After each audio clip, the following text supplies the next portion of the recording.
for upcoming artists to blow in Nigeria.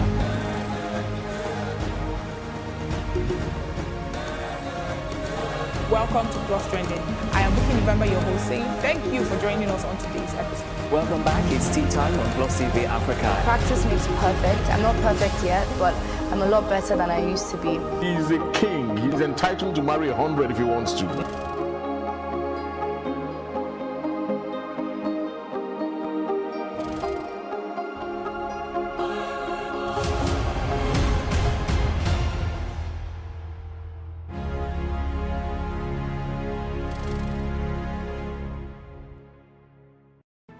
There is no voting on social media. To vote, you would require a permanent voter's card. To get your PVC, visit cvr.inecnigeria.org. Create your account with a valid email address and start the registration process. An activation link will be sent to you. Click on the link and activate your account. Fill out the form, pick and submit a convenient date and time for your biometrics. Print the application slip, which should have your QR code.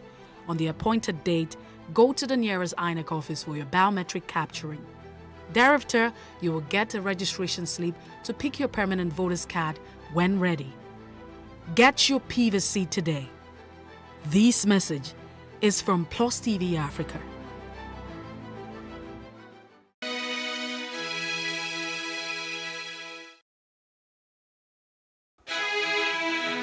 On Plus News Now tonight, Senate amends bill to allow president others vote at party primaries.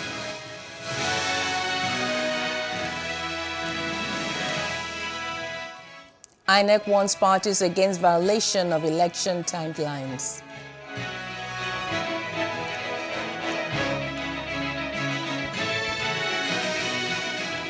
UN General Assembly replaces Russia with Czech Republic over Ukraine invasion.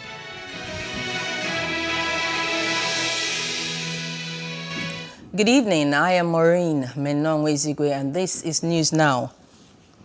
ASU, the President of the Senate, Ahmed Lawan, has said that the 2009 agreement signed with the leadership of the Academic Staff Union of Universities, ASU, is unrealistic and not implementable. Lawan, during a meeting between the leadership of the National Association of Nigerian Students, NANS, and some principal officers of the Senate at the National Assembly Complex, Abuja, appealed to the striking members of the Academic Staff Union of Universities, ASU, to call off the industrial action for the sake of students. No challenge is insurmountable, and I want to think positively that we are going to resolve this issue as soon as possible by the grace of God. But first, I don't like the 2009 agreement because it's not a practical, it's not a realistic agreement. Somebody just wanted ASU to go back to the classrooms and just sign everything there. ASU may not like to hear what I'm saying, but this is the truth. We must understand that there are things that when we promise, we should do, or we must do. And it's government fault to sign things that it knew was going to be difficult to implement. Also, we would accept realities, and that is, I think, going to be the starting point. And government must not be selfish, because we are not talking about us, we are talking about our citizens, our youth, our students, not us. In his submission, the national president of NANS, Comrade Sunday Asefon, stressed the need for urgent action by the federal government to end incessant ASU strike permanently. There is need, because the ASU are saying they don't have the trust in the Ministry of Education that is dealing with them. We want to suggest, Father, as our father and as number 12, the number 3 man in this country, the Senate President, we want you to help us to intervene in this matter. We understand that the President Muhammadu Buhari is busy, but we know, seeing you today, we have seen the President Muhammadu Buhari, and our message is so short and clear. Nigerian students, we want to go back to class. We want our university to be open. We want this issue to be resolved. We want the ASU and federal government to go back to the negotiation table. So as Nigerian students, we can continue with academic activities. Students of the University of Ilorin, Unilorin in Kwara State have staged a peaceful protest to express their displeasure over the ongoing strike embarked upon by the Academic Staff Union of Universities, ASU. The students who came out in their numbers threatened to take the protest to major places, including the government house, if the issues between ASU and the federal government are not resolved within this week. The president of the school students' union government, Comrade Tuafik Waliu, said the protest was aimed at creating awareness among stakeholders and members of the public over the lingering strike, and also appealed to the federal government to listen to ASU's demands in the interest of the students. The Senate has amended the Electoral Act 2022 to allow statutory delegates to participate and vote in political parties' conventions, congresses, and meetings. This followed the passage of the amended bill on the act at the Committee of the Whole, which was sponsored by Deputy Senate President Ovie Omoagege. Presenting the bill, Omoagege said that it sought to amend the provision of Section 84, subsection 8 of the Electoral Act, which, according to him, does not provide for the participation of what is generally known as statutory delegates in the conventions, congresses, or meetings of political parties. This error, which led to us coming back to look at the correction, was something that happened inadvertently. I don't think it was the intendment of this Halo chamber, neither was it the intendment of those who perfected the document to send to Mr. President. But I believe in the course of a work like this, things like this are bound to happen. And I think this one is no less one of them. And that is why we are trying to do this amendment to ensure that what the political parties are known to do by allowing statutory delegates in addition to the delegates that will be elected by the various political parties, constitute the electoral college for all the elections that we talk about. To have the privilege of leading the debate on this very important bill, we seek to amend the Electoral Act 2022 to make provision for delegates who, not being elected ad hoc delegates, as prescribed in the constitution of a political party and the Electoral Act, to participate in the convention, congress, or meeting of the party. Mr. President, this bill was read for the first time on the floor of the Senate today, Tuesday, the 10th day of May 2022. Mr. President, distinguished colleagues, the issue here is narrow and very straightforward.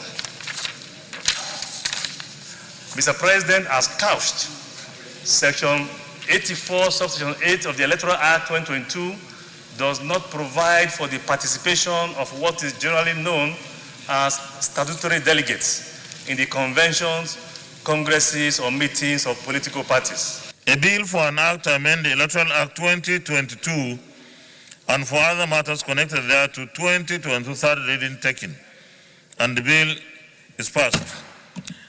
Thank you very much, distinguished colleagues. Let me explain a little bit what we have done. The Electoral Act of 2022, or the amended Electoral Act of 2022 that we passed this year, has a deficiency that was never intended, and that deficiency will deny all statutory delegates in all political parties from participation in congresses and conventions.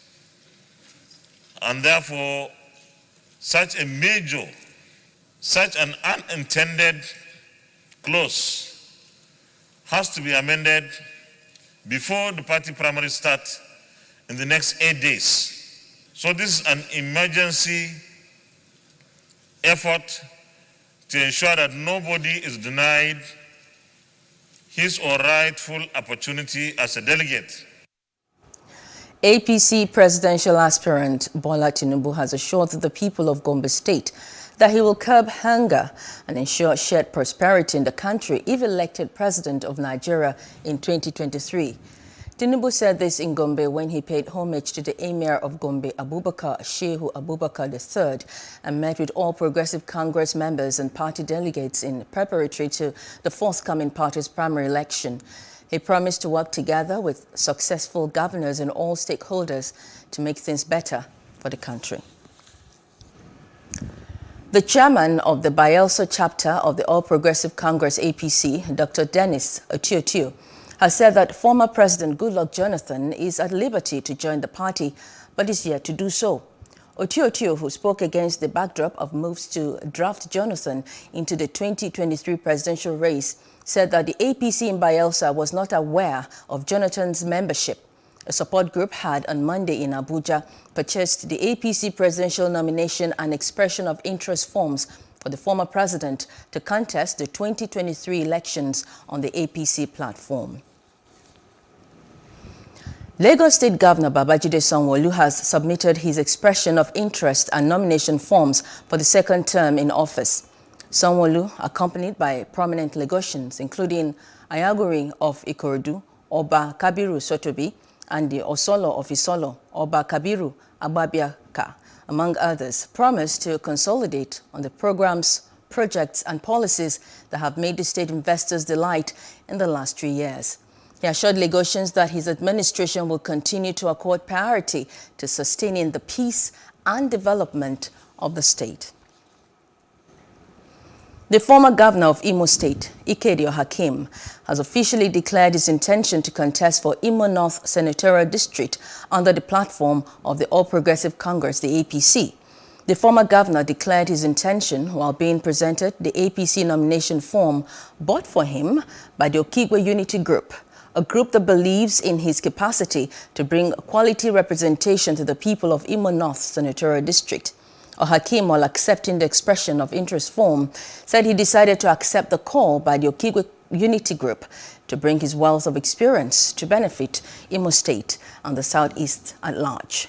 Okigwe zone cannot afford to trade off and submit to settling for half measures when the consequences of making wrong choices might sentence the zone to political oblivion. Critical and sensitive national issues will be on the table. Issues that must provide answers to yearnings of Igbo nation. Who will be speaking for us when strong voices are in demand?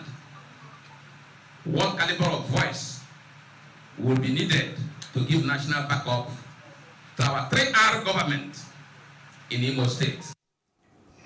A governorship aspirant in Ogun State, People's Democratic Party, the P.D.P, Segun Shomi, has said that the engagement of traditional rulers in governance by the state government is one of the key strategies he could address insecurity in the region. Shomi, while consulting the Egba Council of Bales over his ambition in Abeokuta, called for an administrative structure to accommodate the Bales. Meanwhile, Chairman Ogun State Egba Council of Bales, Tunji Falola, called on the government to give constitutional roles to traditional rulers to enhance good governance. The government of today no longer listens to traditional leaders. Have they forgotten that these are the people? Not only that they come from the grassroots, they live at the grassroots. They know what happens at the grassroots. They know what happens to their own people. I am particularly concerned that we have not been able to find an administrative structure to accommodate Bales and to take great advantage of the closeness they have to the people and the proximity to the land. And it has cost us greatly. Part of the reasons why we are not able to secure our fringes is because we have not given any real responsibility to our Bales. It is time now to create a framework where the Bales will have bigger roles according to the procedure of the service, in such a way that at least we know that these are the responsibilities that they have and these are the wherewithal we've given them to be able to carry out that responsibility. Despite the provisions of the 2022 Electoral Act, 18 registered political parties under the auspices of the Inter-Party Advisory Council (IPAC) have called for the adjustment of the timetable for the 2023 general elections.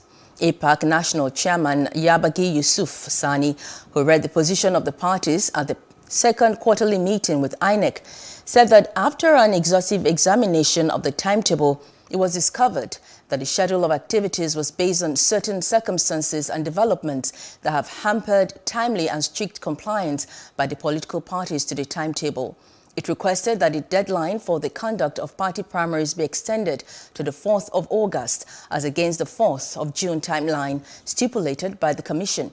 But INEC Chairman Professor Mahmoud Yakubu said there will be no review of the timeline for the party primaries. The Federal High Court in Abuja has ordered an accelerated hearing into a suit seeking to stop the forthcoming presidential primary elections of the People's Democratic Party, the PDP. Justice Donatus Okorowo gave the order while ruling on an application for abridgment of the time argued by Paul Rokoro SAN on behalf of the plaintiff, Cosmos Ndukwe. Justice Okorowo held that time was of the essence in the matter and that it will be in the interest of justice for the suit of the plaintiff to be fully determined before the May 28th date of the primary election. The Group Managing Director of the Nigerian National Petroleum Corporation, the NNPC, Mele Kyari, has frowned at the re-emergence of petrol queues across the country, assuring that the situation will soon be normal. Kyari, who gave the assurance after appearing before the House Ad hoc Committee on the state of the nation's refineries, attributed the sudden re-emergence of the fuel queue at filling stations to panic buying. He revealed that tanker drivers have resumed lifting petroleum products from all fuel depots across the country. All told at their maximum today, and we believe that this is a very, very temporary thing. And with over 150 trucks coming into Abuja today, and also another 150 coming into Abuja tomorrow, and we think it will be soon go away. Thank you very much. How soon, sir? Yeah, I said that when we have a glitch like this, people panic. A panic buying means people buy more than what they need. And typically, that's what causes the queues in the fuel station. Instead of buying 10,000 naira fuel, people end up buying 20,000 naira fuel, and that's what causes the delay. It's a psychological thing. We have done everything possible to make sure people don't stay too long in the fuel station, but we know this will soon vanish. The United States is advocating press freedom and access to factual and accurate information by independent media. Speaking at an event to mark World Press Freedom Day, the Public Affairs Officer of the U.S. Consulate, Stephen Ibeli, explained that the United States considers a free press to be a foundation of democratic governance. Our correspondent, Uyume Afia, reports. It's a gathering of media professionals and students. The U.S. Consulate, in collaboration with Media Career Development Network, put together this event to mark this year's World Press Freedom Day.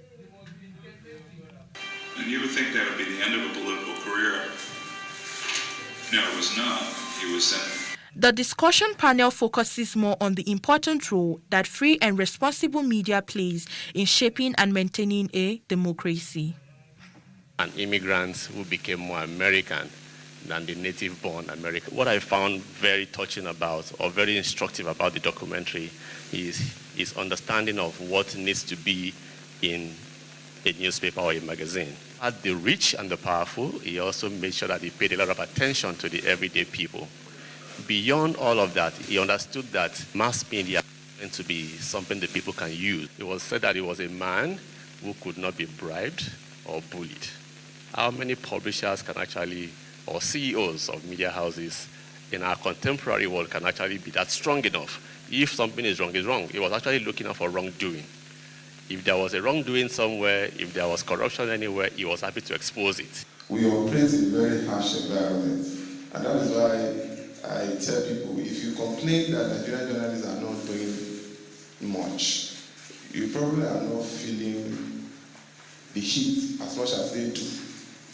People who sacrifice their time, their family, and stake their life For others, when you crusade because you believe that you owe the society something. And what is the something you owe the society? Using your craft to better that society. The practice of a job, that got into my subconscious. There are times when we get information. We have, let me give an example, you have the State House correspondent, and something happens, the State House correspondent calls to say, this has happened. You still cannot use until you get the official statement because you work for government. If you find something you think is looking like the truth, I have a few people who I know are very good fact checkers. No matter how truthful it looks, you should learn how to fact check. And then, like I said, take away emotions. We're too emotional. In all, the access to honest information and the dissemination of same without prejudice no doubt remain the strength of a democratic setting. Uyime Afia, Plus TV News. The U.S. Consulate General in Lagos has organized a 2-day higher education conference as part of efforts to deepen the relationship between Nigeria and the United States of America. Plus TV News correspondent Love Ikuku-Oyedeko reports that the conference is part of its long-standing commitment to strengthening an education system that enables Nigerian students access to quality education. It's the inaugural Nigerian Higher Education Conference. Arrays of academia, vice-chancellors of federal, state, and private universities in Nigeria, representatives from U.S. universities, top officers from National University Commission, NUC, Tertiary Education Trust Fund, Committee of Vice-Chancellors of Nigerian Universities, and NGOs in the Nigerian higher education space, both in person and online, were in attendance.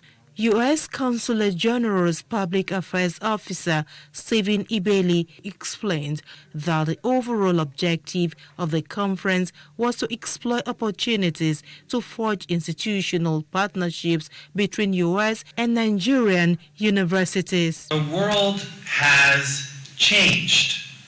It's changed since the pandemic, since we have ridden through that pandemic, since we have leveraged technology to really innovate in many, many spaces, in the spaces of work, in the spaces of education, for example. And this is why we are here, to really bridge the gap. Ibeli also noted that leveraging on technology to connect the Nigerian and the American education system will forge a new chapter in Nigerian education and enable more Nigerians to earn international degrees.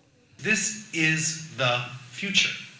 This is the future of American universities. This is the future of Nigerian universities. And we can touch many more people. Executive Secretary of the Nigerian Universities Commission, Professor Abubakar Rashid, represented by the Deputy Executive Secretary, Chris Miyake, describes the collaboration as apt. Miyake is optimistic that the inaugural conference will give Nigerian universities a great visibility. The Committee of Vice-Chancellors of Universities stressed the need to have a rethink of the philosophy of university education in Nigeria. Reskilling your graduates. I am also looking forward to going to my alumni and encouraging them to, go for this different online training so that they can also improve their skills. This issue of exchange between staff and students, yes, it's been on, as you have heard. So, but with this kind of interaction, the tempo and the rate at which people will move now from Nigeria to the US and US back to Nigeria will actually increase. The inaugural Nigerian Higher Education Conference has as its theme, opening new frontiers, mobilizing stakeholders to build long-term partnerships between U.S. and Nigeria institutions of higher education. From Lagos, Love Ikuku-Oyedeko, Plus TV News. The residents of Delta State have appealed to the security agencies and the state government to apply wisdom on the threats by the proscribed indigenous people of Biafra, IPOB, for Delta State residents to sit at home every Monday. Some of the residents who spoke with our Sabah correspondent, AGUERO'S Friday, noted that the present situation was due to the government's failure to wake up to its responsibilities. It's not we say an Igbo state, because the Biafra agitation is more of the Igbos that are agitating for Biafra. Delta State is multi-ethnic. We have Urubos, we have Ichos, we have Ishekiri, we have Delta North, Delta Igbos here.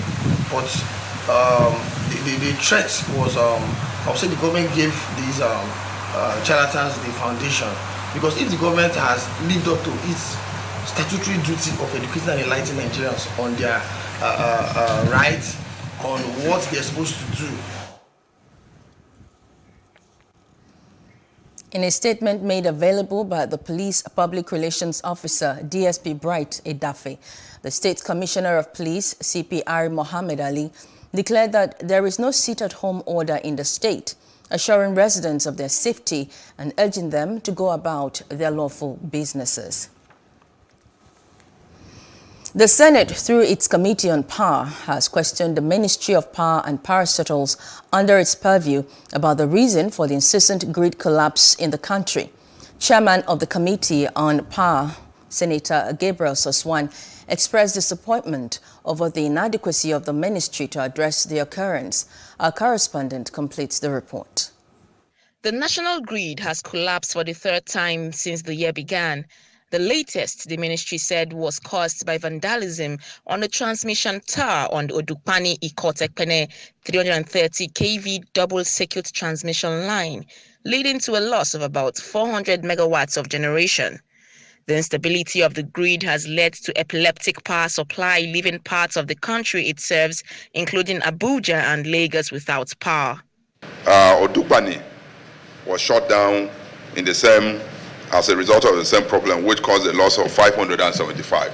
The total of that is 4,665. Well, it then means that what TCM were trying to do is to say that they are not the cause of the system collapse.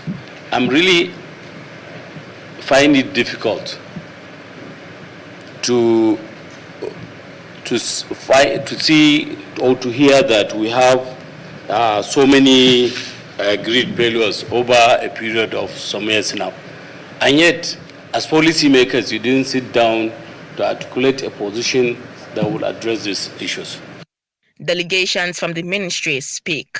If all of a sudden, for instance, there has been a stormy weather and, an appreciable quantum of power is lost due to massive feeder tripping.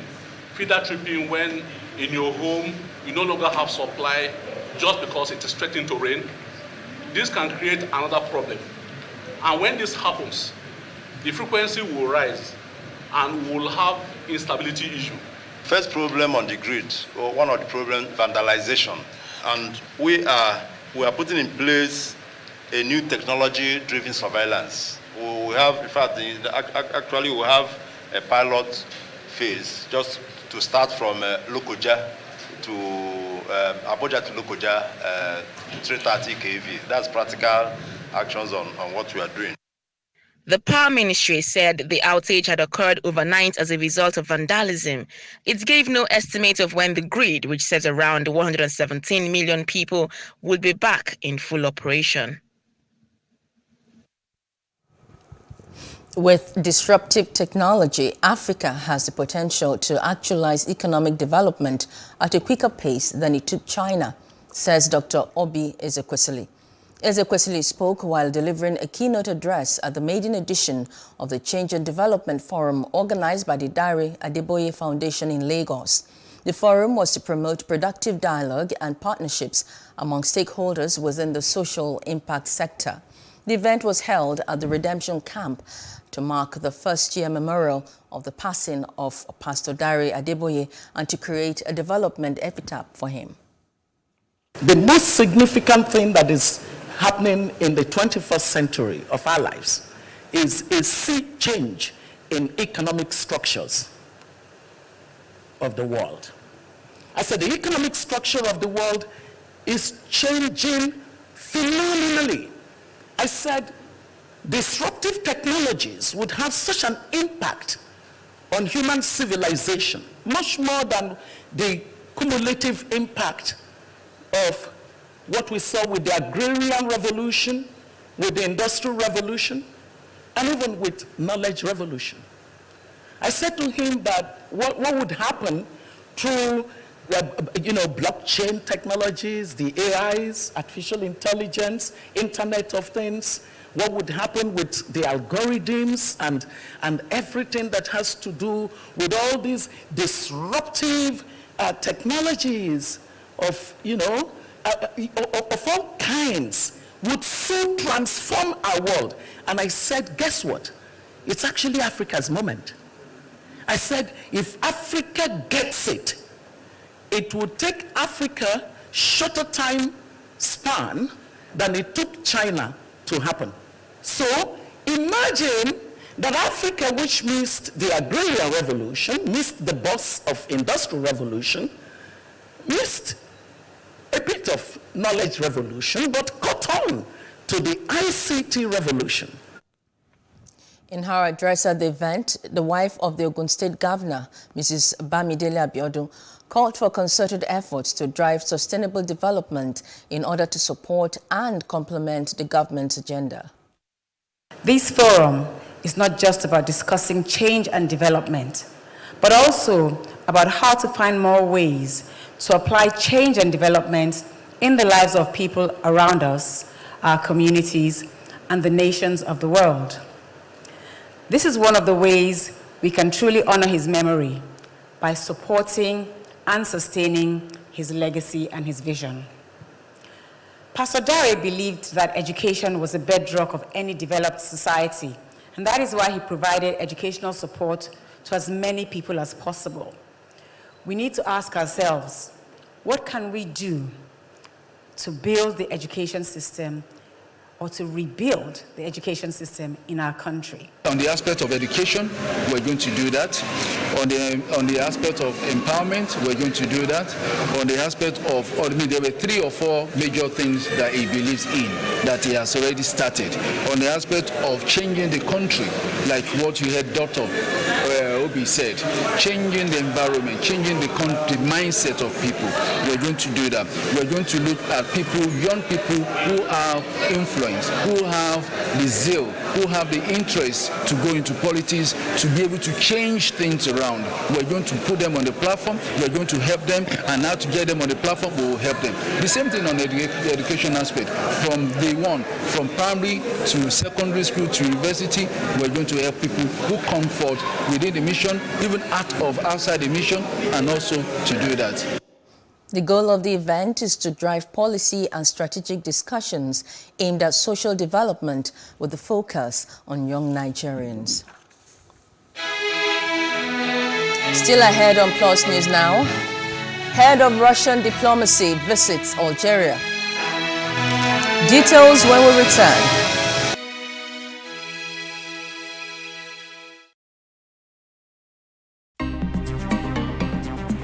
Life can be fun and rewarding, but it also comes with some risk. As in business, you win some, you lose some. And that's why you need to be wise in the choices you make. It's like placing a bet. Again, you need to be wise. Wise in choosing an innovative platform with the highest market options and highest odds ever. That's why Winners Golden Bet, the leader in online, in-shop, virtual, and live sports betting, gives you enhanced platforms that offer you the best chances of winning. For betting on live soccer matches, live dog races, and virtual games. Winners Golden Bet is your best bet. Instant payment of winnings guaranteed. Play online or in any of our numerous shops nearest to you. Hey guys, be wise. Play on Winners Golden Bet. Winners Golden Bet, the wise choice.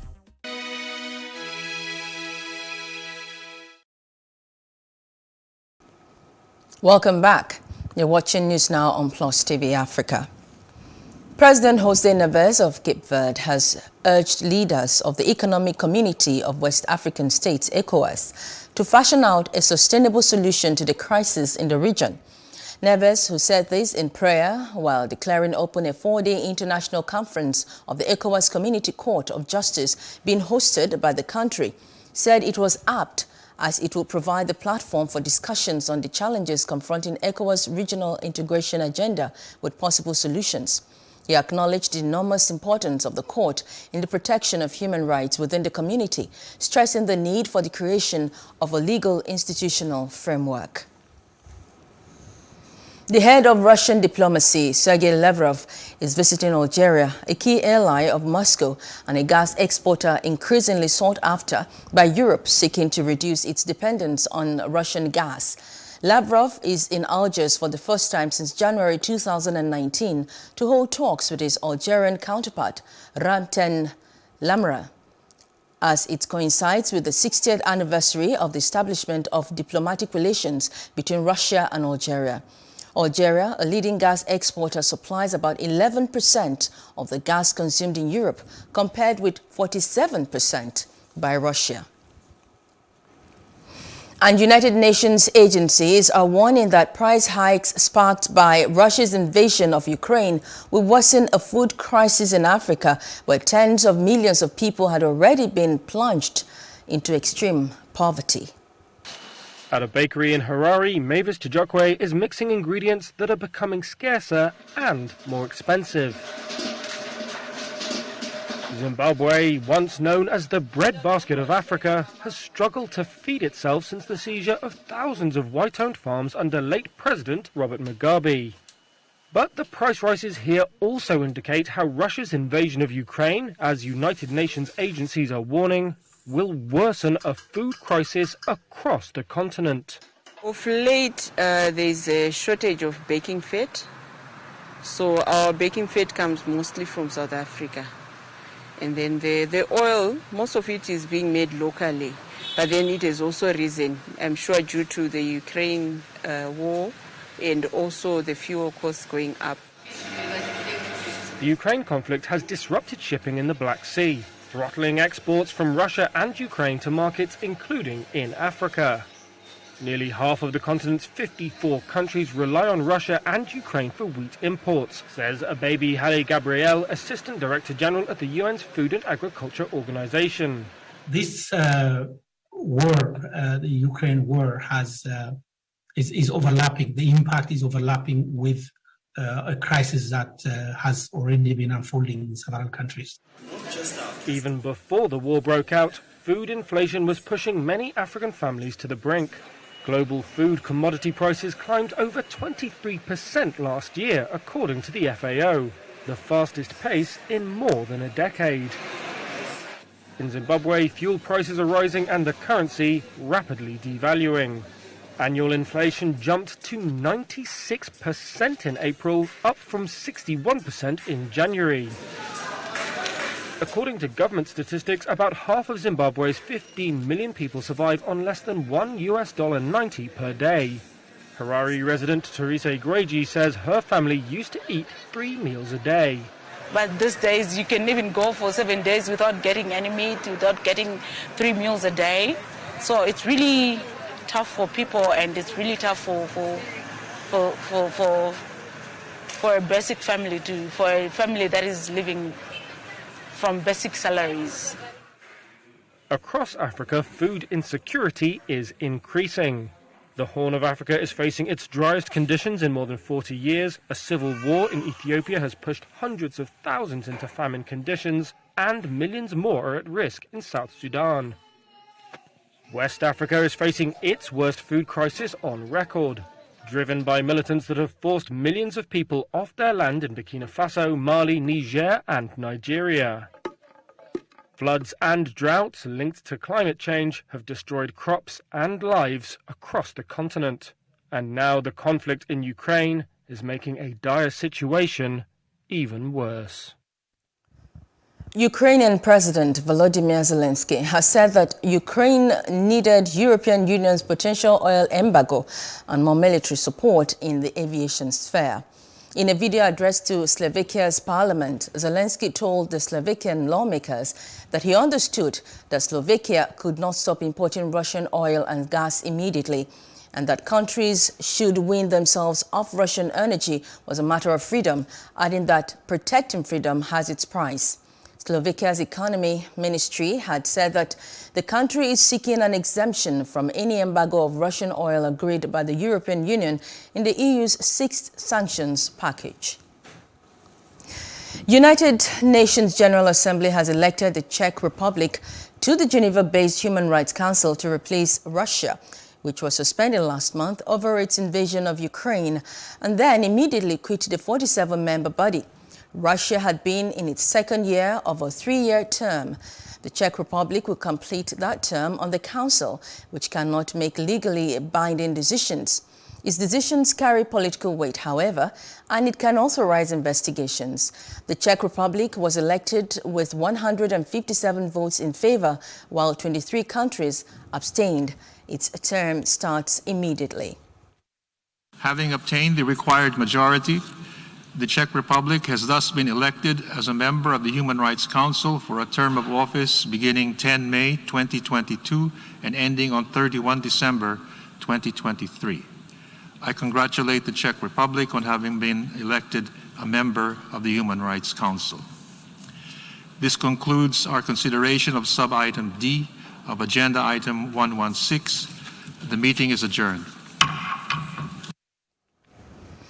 The Director General of the World Health Organization, Tedros Ghebreyesus, has said that China's zero-tolerance COVID-19 policy is not sustainable given what is known of the disease in rare public comments by the UN agency on government's handling of the virus. Speaking after Tedros, WHO Emergencies Director Mike Ryan said the impact of a zero-COVID policy on human rights also needs to be taken into consideration alongside the effect of a country's economy from any COVID policy.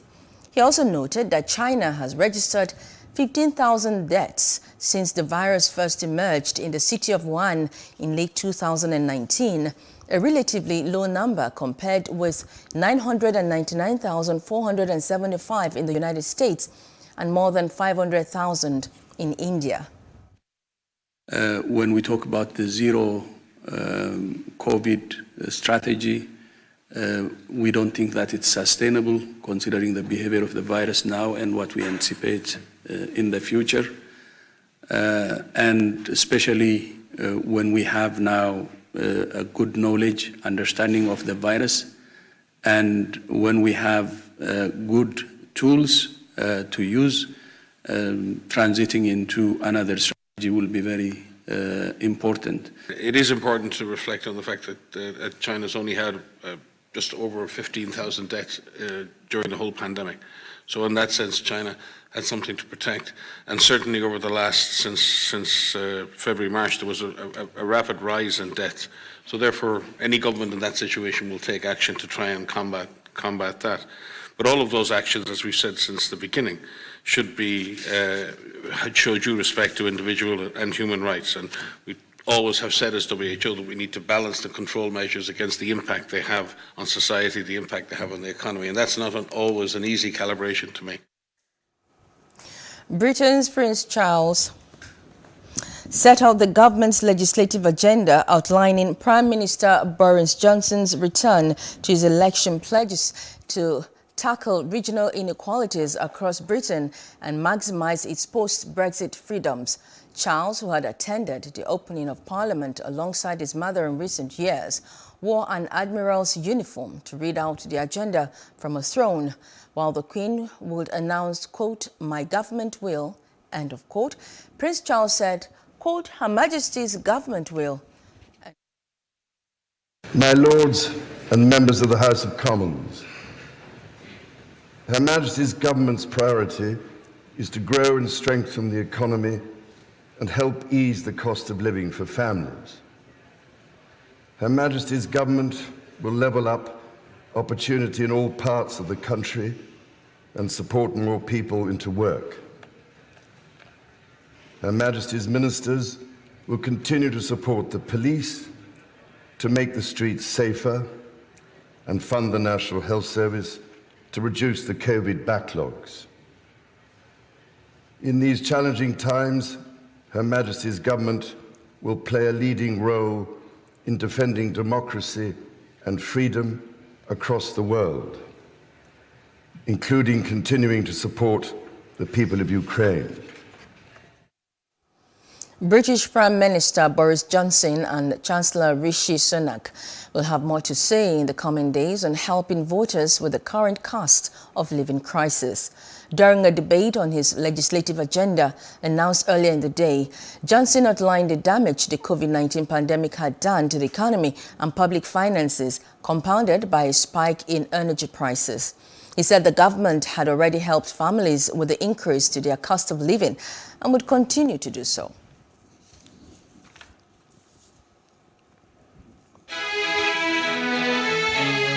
Up next, head of Russian diplomacy visits Algeria. That's in business news after this short break.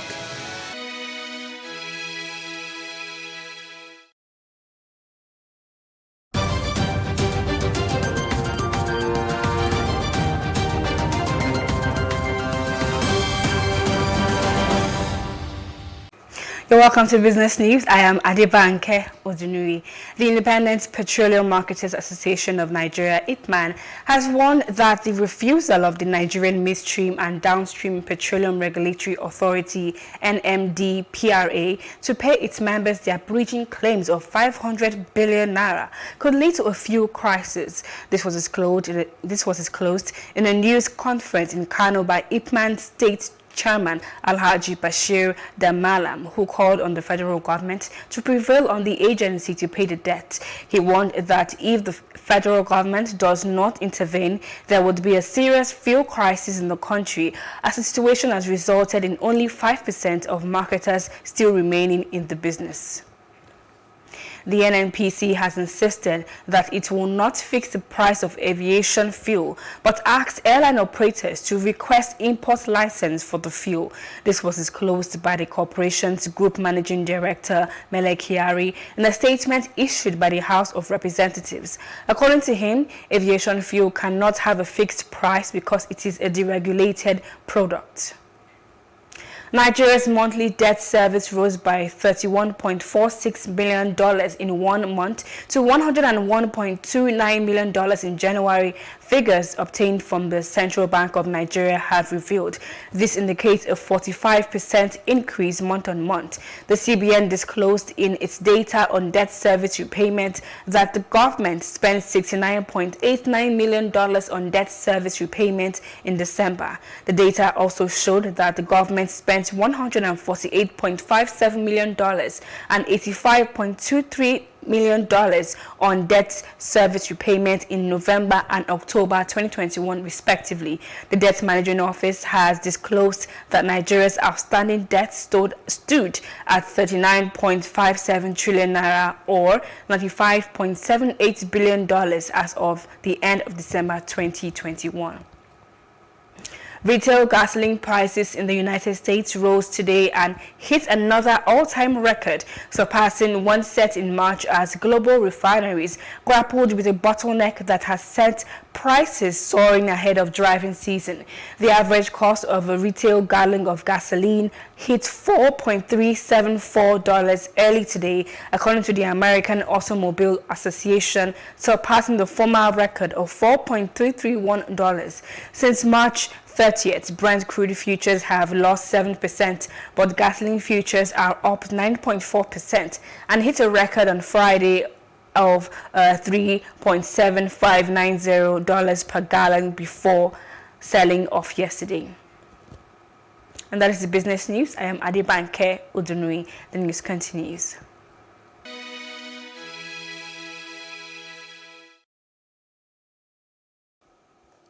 Oh, thank you, Banke. And up next is entertainment news.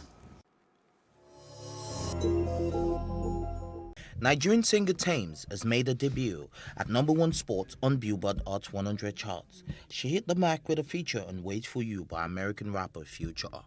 The track also featured Canadian artist Drake and is a 7 on Future's new LP album, I Never Liked You. While this is the first number one, Thames had earlier debuted on the Hot 100 last year, October, with a feature on Essence remix. The 8th song by Wizkid also featured Justin Bieber and peaked at number 9 on the charts. US rapper Young Thug has been arrested on charges including participating in criminal street gang activity. He was arrested as part of a larger grand jury indictment which names 28 members and associates of his record label YSL. The indictment defines YSL as a criminal street gang. Another rapper, Gunna, was also named in the indictment. He has also been charged with conspiring to violate a federal law aimed at combating organized crime. Some of the other 28 defendants have also been charged with more violent crimes, including murder and attempted armed robbery. Young Thug is being held in Fulton County Jail and is due to appear in court today. An iconic painting of Marilyn Monroe by Andy Warhol has been auctioned for $195 million, making it the most expensive piece of 20th century art ever sold. The painting shot Sage Blue Marilyn was painted by Warhol in 1964 using a famous photograph as inspiration. The amount is also the highest ever paid for an American work of art. Ahead of the auction, Christie's wrote that the painting is one of the rarest and most transcendent images in existence, with a selling price in the region of $200 million. The auction ended with a sale price of $170 million, which rose to $195 million with taxes and fees taken into account. A very big congratulations to our very own Thames. And up next is sports news.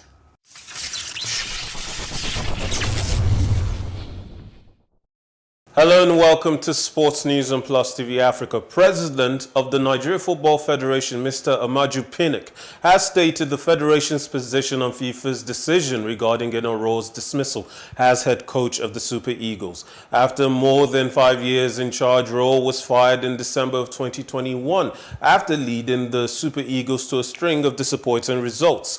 With a few months left on his contract, the German coach petitioned FIFA for his out-of-contract dismissal, seeking £1 million in compensation. The FIFA Player Status Chamber awarded Rowe $377,879 in a ruling after determining that his petition was partially correct.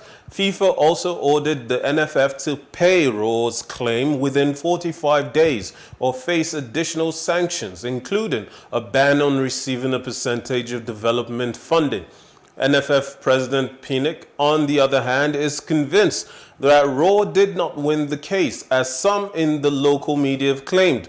Pinnick confirmed that the NFF paid Rowe some money before terminating the coach's contract, and that the federation would attempt to convert that payment to the FIFA fine. Former Premier League stars Alan Shearer, Wayne Rooney, Ian Wright, Patrick Vieira, Vincent Kompany, Gary Lineker, and commentator Martin Tyler have discussed Sergio Aguero's last-minute goal against QPR that won Manchester City their first ever Premier League title in 2012. The goal, which sealed City's first top-flight league title in 44 years, is set to mark its 10th anniversary on May 13th. It was at the time, you're watching as a neutral. You're looking at Man City looking like they've just blown the title. You know, QPR, you know, they scored a couple of goals, and you're thinking, oh my gosh, Man City right at the death they've blown it. And then Aguero scores arguably one of the greatest goals in Premier League history. Well, I think that is the iconic moment of the Premier League, how it ended, the commentary, just everything about it, the timing, what it meant to Manchester City, where they could go after that. So yeah, I think that is the iconic moment of the Premier League. The reflections is Paddy Kenny should have done better for a couple of the goals. City at the second goal and QPR kick it straight back to them.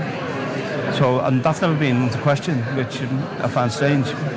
With Djibril Cissé celebrating after the game with the City players. But yeah, No, listen, it's a historic moment in the Premier League, so it's. I'm sure that if you're not involved as a Manchester United player, it's probably one of the greatest moments in the league. That was the perfect scenario, I would say. That is, the moment that make winning the title really exceptional. The way it's been done has been unbelievable. So it was an important period for Manchester City Football Club, and those moments will stay in the fans, players, and even people mind forever. Manchester City have reached an agreement to sign Norwegian striker Erling Haaland from Borussia Dortmund on July 1st. The Premier League club said in a statement on Tuesday, May 10th, City did not provide financial details of the deal, but German media reported that the total cost of buying Haaland in a multi-year deal could exceed 300 million euros, including his salary, agent fees and bonuses. The 21-year-old striker's value has skyrocketed thanks to his prolific form at Dortmund after joining them from Austrian side Salzburg 2 years ago. British media reported Haaland had passed his medical on Monday, with Liverpool boss Jurgen Klopp saying it was a transfer that will set new levels in the Premier League. And that's all the sports news we have for you for now. Join us next time. My name is Mikhail Tinubu. Have a good night.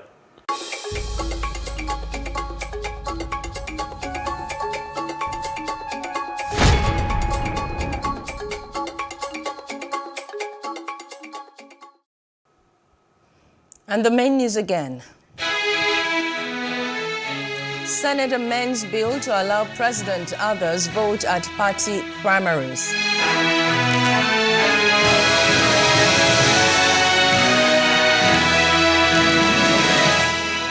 INEC warns parties against violation of election timelines.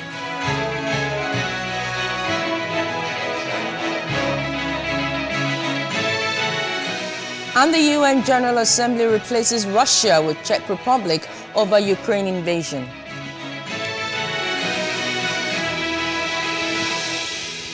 Now that's the news. Now for more stories, please follow us on our Facebook, Twitter and Instagram, and to subscribe to our YouTube channel at Plus TV Africa and Plus TV Africa Lifestyle.